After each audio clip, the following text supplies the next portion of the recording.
Hello guys, नमस्कार। कैसे हैं आप लोग। मैं विनोद बिंद आप लोगों का बहुत बहुत स्वागत करता हूं दोस्तों अपने YouTube channel study research centre में। और आज हम पढ़ने वाले झील का सेकेंड पार्ट। ठीक है, तो पिछली वीडियो में हमने राज्य के हिसाब से सभी झीलों के बारे में देखा और अब हम देखेंगे उसकी विशेषताएँ क्या है। ठीक है ना। भारत की सबसे बड़ी खारे पानी की झील कौन है, सबसे बड़ी मीठे पानी की झील कौन सी है, सबसे ऊंचाई पर स्थित झील कौन सी है, तो और उसकी भौगोलिक स्थिति के बारे में भी जानेंगे। ठीक है, तो आइए शुरुआत करते हैं दोस्तों। सबसे पहले हम जान लेते हैं लैंगून झीलें क्या होती हैं। और लैंगून झीलों को ही कयाल झील बोलते हैं। क्या बोलते हैं? कयाल झील। आप अगर हम इसके निर्माण की बात करें तो आप जानते होंगे कि जब किसी तालाब में पानी भरता है तो पानी भरते भरते क्या होता है ना कि जो उसकी भूमि वाला भाग होता है वह कट कट के साइड से गिरने लगता है। आप लोगों ने देखा होगा क्यों गिरता है, क्योंकि उसकी जो मिट्टी की संरचना है ना वहाँ पे कमज़ोर हो जाती है और पानी वहाँ जैसे प्रवेश करता है वो कट करके नीचे गिर जाती है।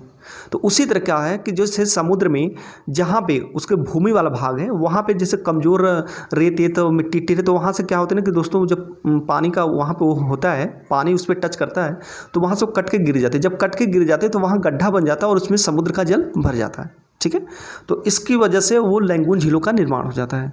और जब सिंपल सी बात है, जब समुद्र का पानी भरेगा उसमें तो समुद्र का पानी कैसा होता है? खारा होता है, लवड़ी होता है। तो आखिर झील भी तो लवड़ी होगी, खारी होगी, इसको ध्यान रखिएगा।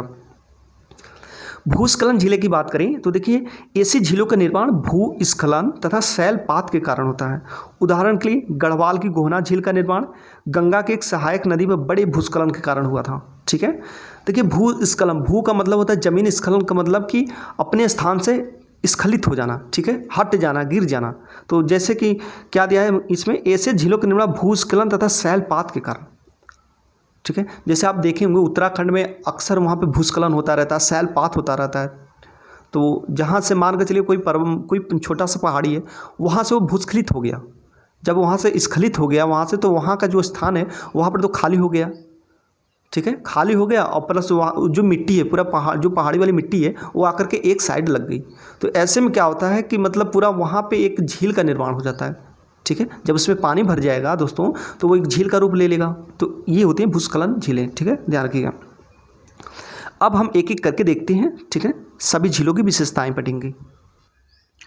सबसे पहले बूलर झील की बात करें तो देखिए भारत की सबसे बड़ी ताजे मीठे पानी की झील है। अगर एग्जाम में पूछे कि भारत की सबसे बड़ी ताजे मीठे पानी की झील कौन सी है तो बूलर झील। दोस्तों सबसे बड़ी ताजे मीठे पानी की, इसको याद रख लीजिएगा, एकदम रट लीजिएगा। जबकि सबसे बड़ी झील की बात करें तो चिल्का झील, इसको याद रखिए। ठीक है, देखिए यह गोखुर झील का उदाहरण है। गोखुर झील मतलब दोस्तों की जैसे गो, तो आप गो तो जानते हैं, गो मतलब कि गाय। ठीक है ना, खूर मतलब खूर, तो एक गाय के खूर के आकार की झील है। ठीक है, ध्यान रखिएगा इसको। देखिए झेलम नदी बेरीनाग झील से निकल करके श्रीनगर जाती है, फिर जाकर के बूलर झील से होकर के फिर आगे बढ़ जाती है। ध्यान रखिएगा, अगर एग्जाम में पूछे कि बूलर झील में कौन सी नदी मतलब होकर के गुजरती है तो झेलम नदी। ठीक है, बूलर झील में झेलम नदी होकर के निकलती है, ध्यान रखिएगा। देखिए बूलर झील पर विवर्तनिकी क्रिया का प्रभाव है तथा झेलम नदी पर भी विवर्तनिकी क्रिया का प्रभाव। देखिए दोस्तों एग्जाम में कई दफ़ा पूछ चुका है कि विवर्तनिकी क्रिया का प्रभाव किस नदी पे है तो झेलम नदी पे। और इसको भी याद रखिएगा कौन से झील पे है तो बूलर झील पे। विवर्तनिकी क्रिया क्या होती है? विवर्तनिकी क्रिया दोस्तों जैसे कि आपके भूपटल पे दरार फटना। ठीक है, दरार फटना, उसमें क्या होना है कि उसमें दरार फटती जाएगी और बढ़ता जाएगा। ध्यान रखिएगा इसको। चिल्का झील, कोलेरू झील और पुलकट झील कयाल झील का उदाहरण है। अच्छा ठीक है, इसको ध्यान रखिएगा। कोलेरू कृष्णा और गोदावरी नदियों के बीच में। अच्छा एक चीज़ और ध्यान रखिएगा, मैंने यहाँ पढ़ा चिल्का झील, कोलेरू झील, पुलकट झील। दोस्तों ये सभी के सभी क्या हैं? समुद्र तट के पास हैं। ठीक है, सभी के सभी समुद्र तट के पास है। तो मैंने आपको बताया था कि समुद्र तट के पास जितनी भी झीलें हैं सब आपकी कयाल झीलें होंगी। कयाल झीलें बोलेंगे या फिर लैंगून झीलें होंगी। सिंपल सी बात है, वो समुद्र के पानी उसमें भरा होगा, बस कयाल झीलें। देखिए कोलेरू जो है कृष्णा और गोदावरी नदियों के डेल्टा के बीच में है। एग्जाम में कई दफ़ा पूछ चुका है कि कृष्णा और गोदावरी नदियों के डेल्टाओं के मध्य कौन सा झील है तो कोलेरू झील, इसको याद रखिएगा। अब देखेंगे पुलकट झील। देखिए आंध्र प्रदेश तथा तमिलनाडु के सीमा पर है, ठीक है। पुलिकट झील में श्री हरिकोटा द्वीप है जिसमें सतीश धवन अंतरिक्ष केंद्र स्थित है। ध्यान रखिएगा, इसको मोस्ट इंपॉर्टेंट है। इसी में क्या है, श्री हरिकोटा द्वीप, और इसमें सतीश धवन अंतरिक्ष केंद्र स्थित है। किसमें, पुलिकट झील में। और यह जो है आंध्र प्रदेश तथा तमिलनाडु के बीच में स्थित है, मतलब बॉर्डर पे। देखिए राजस्थान की जो झीलें हैं ना दोस्तों, लवड़ी हैं तथा पवनों द्वारा निर्मित है। पवनों द्वारा निर्मित मतलब कि हवा द्वारा। क्या होता है कि जैसे हवा जब चलती है तो आप देखे होंगे राजस्थान में जहाँ पे रेगिस्तानी इलाका है, जब हवा चलती है तो वहाँ पे जो धूल मिट्टी बालू आलू है ये सब उड़ने लगता। तो उड़ते उड़ते इतना उड़ जाता है कि वहाँ पर मतलब पूरा गड्ढा टाइप का बना लेता है धीरे धीरे। दोस्तों ये प्रक्रिया धीरे धीरे चलती है, ठीक है। तो कई सालों में वहाँ पर गड्ढा बना लेता है, जब उसमें पानी भर जाता है तो वहाँ पर झील का निर्माण हो जाता है। ध्यान रखिएगा इसको। लुनार झील ज्वालामुखी द्वारा निर्मित क्रेटर झील है। क्रेटर झील आपको अच्छी तरह से पता है, ज्वालामुखी वाला, ठीक है ना।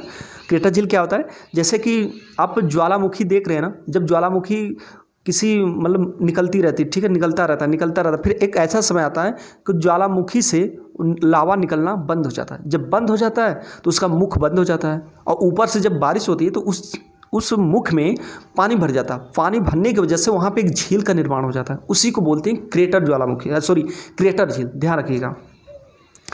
देखिए केरल में बम्बानाड, अष्टमुडी, लैंगून झीलें हैं, याद रखिएगा।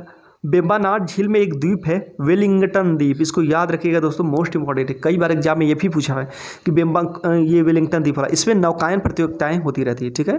तो किसमें है, बेम्बानाड झील में है। देखिए पूर्वोत्तर भारत की अगर हम बात करें, एक मिनट दोस्तों, पूर्वोत्तर भारत की बात करें तो सबसे बड़ी ताजे पानी की जो झील है ना, लोकटक झील है।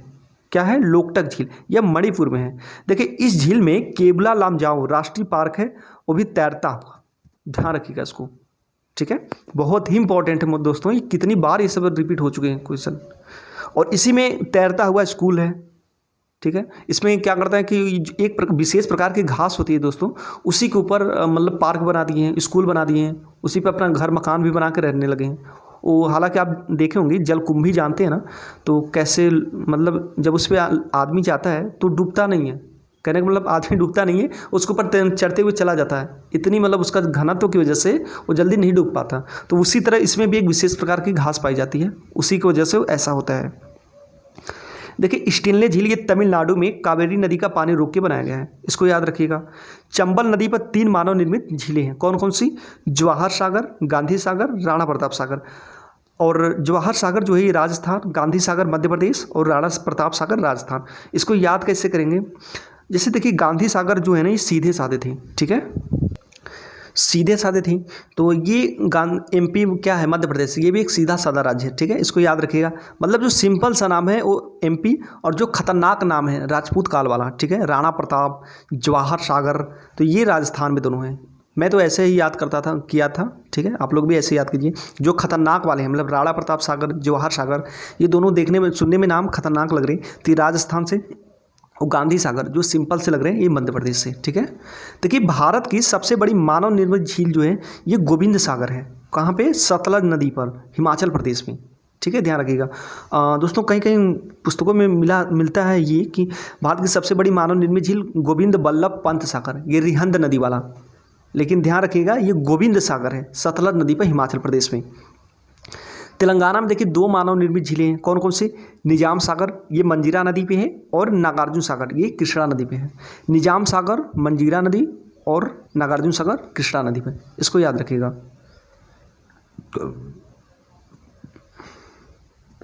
एक मिनट हो गया।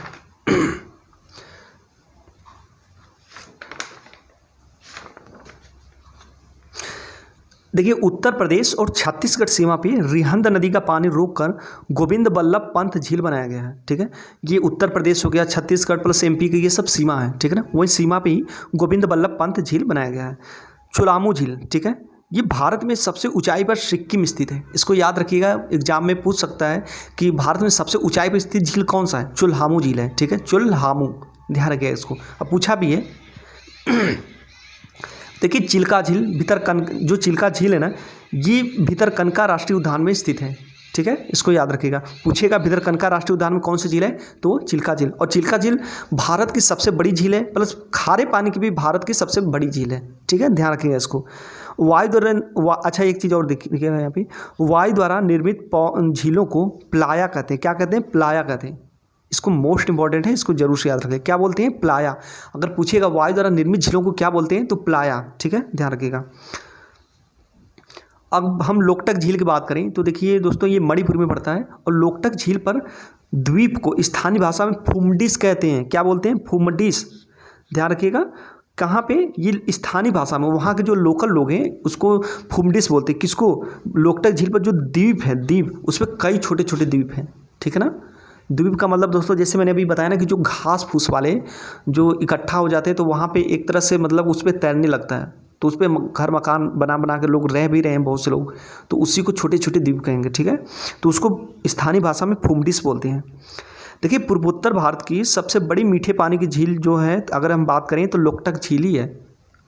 अगर दोस्तों भारत की सबसे बड़ी मीठे पानी की झील पूछे तो बुलर झील, J&K वाली। ठीक है, लेकिन अगर पूर्वोत्तर भारत की सबसे बड़ी मीठे पानी की झील पूछे तो आपकी होगी ये लोकटक झील। ठीक है, ध्यान रखिएगा। गुरडोमर झील, चोलामो झील, ये सब कहाँ पे है, सिक्किम में स्थित है। कौन कौन सी, गुरडोमर और चोलामो झील, ध्यान रखिएगा इसको। अच्छा, ये देखिए, पुलकट झील के पश्चिमी हिस्से से बकिंघम नहर निकली है। ठीक है ना, बकिंघम नहर निकली है और इस झील में अरड़ी, कलगी, स्वर्णमुखी नदियां आकर के गिरती हैं। दोस्तों, पुलकट झील बहुत बड़ा झील है। ठीक है ना, इसमें सोचिए कि जब नदी आकर के गिर रही है तो छोटी मोटी झील नहीं हो सकती। 3 नदियां, अरड़ी, कलगी और स्वर्णमुखी नदियां गिरती हैं। देखिए, एग्जाम का लेवल इतना ज़्यादा बढ़ा चुका है ना दोस्तों कि थोड़ा सा अगर आप विस्तृत से नहीं पढ़ेंगे ना तो बड़ा मुश्किल हो जाएगा।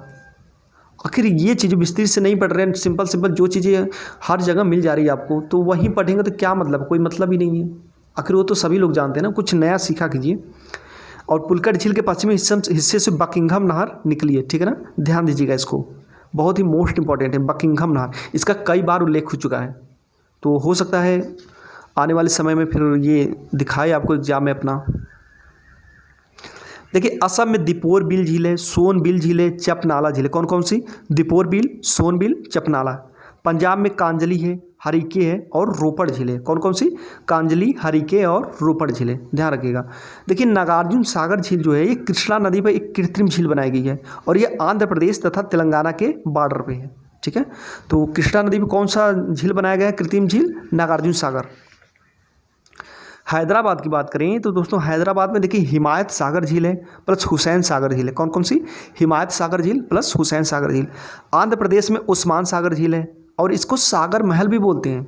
ठीक है, ध्यान रखिएगा। केरल में संस्तम कोट्टा झील, बिरनपुझा झील, ये कोच्चि में है। ठीक है ना। बिरानम झील, ये बिरानम झील जो है ना ये कृत्रिम झील है। ठीक है, और चेम्बरम बक्कम झील। अच्छा, ध्यान रखिएगा, चेम्बरम बक्कम झील से कौन सी नदी निकली है, कमेंट कीजिएगा। मैंने पिछली वीडियो में बताया था आपको, तो अड्यार नदी निकली है। ठीक है, ध्यान रखिएगा। तो ये सब बड़े ही इंपॉर्टेंट है, इसको ध्यान रखिएगा थोड़ा आप लोग। ठीक है, अब हम महाराष्ट्र की बात करें तो देखिए, लोनार झील, पोई झील, टांसा झील, गोरवाड़ा झील नागपुर में, सलाम अली सरोवर औरंगाबाद में। ठीक है ना, ध्यान रखिएगा। दोस्तों, ये सब झीलें याद रखनी क्यों जरूरी है, क्योंकि सीधे एग्जाम में पूछता है। तो अगर ऐसे आप लोग याद रखे रहेंगे ना तो बढ़िया रहेगा। पूछ देगा, कोई भी झील लेकर के पूछ देगा तो आप आराम से बता सकते हैं कि हाँ ये इस राज्य में है। ठीक है ना, और बहुत बहुत ज़्यादा भी नहीं है, बस नॉर्मली 2-4 बार अगर इसको अगर प्रैक्टिस कर लेते हैं ना तो हमेशा हमेशा के लिए हो जाएगा। ठीक है ना, ध्यान रखिएगा। अगर हम मध्य प्रदेश की बात करें तो देखिए यहाँ भोज झील, ठीक है, भोपाल में, इसको अब आर्द्रभूमि में शामिल कर लिया गया है। तवा बोहर झील होशंगाबाद में है, प्लस ये नर्मदा नदी पे है। ठीक है ना, तवा बोहर झील जो है ये नर्मदा नदी पे कहाँ पे है, होशंगाबाद में, ध्यान रखिएगा।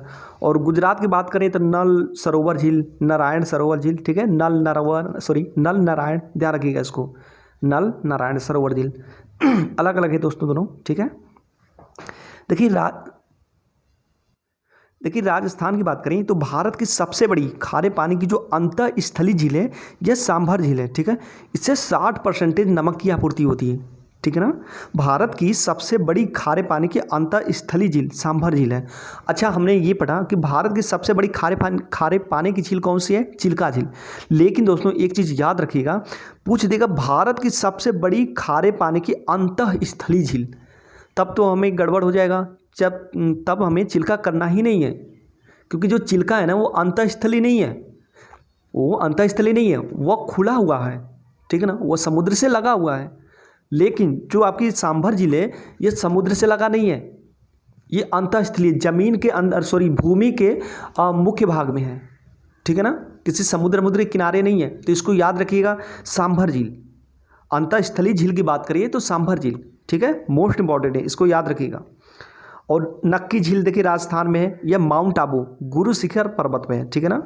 गुरु शिखर पर्वत दोस्तों अरावली पर्वत है, ठीक है, लेकिन गुरु शिखर चोटी है उसकी, ध्यान रखिएगा इसको। उसके बाद ढेबर झील हो गया, पुष्कर झील हो गया, ये लूनी नदी पे है। किस पे? लूनी नदी। ढेबर झील प्लस पुष्कर झील, ये लूनी नदी पे, कहाँ पे? अजमेर में। ये मानव निर्मित दोनों हैं, ठीक है ना, ध्यान रखिएगा, मानव निर्मित। और झीलों की राजधानी किसे कहते हैं? फिनलैंड को दोस्तों। किसको? फिनलैंड को। राजधानी फिनलैंड कहाँ पे? हेलसिंकी, दिख रहा, ये रहा। झीलों की राजधानी फिनलैंड को बोलते हैं और फिनलैंड की राजधानी हेलसिंकी है। तो इस तरह से दोस्तों हमारा झीलों वाला चैप्टर समाप्त हो गया, ठीक है ना। तो बहुत अच्छे ढंग से हमने कवर किया। अब नेक्स्ट में हम पढ़ेंगे बहुउद्देशीय परियोजनाएं, कौन कौन से नदी पे कौन कौन से परियोजनाएं बनाई गई हैं, ठीक है, बांध बनाए गए हैं, जलाशय बनाए गए हैं, उसके बारे में हम नेक्स्ट में पढ़ेंगे। तो ठीक है, फिर नमस्कार।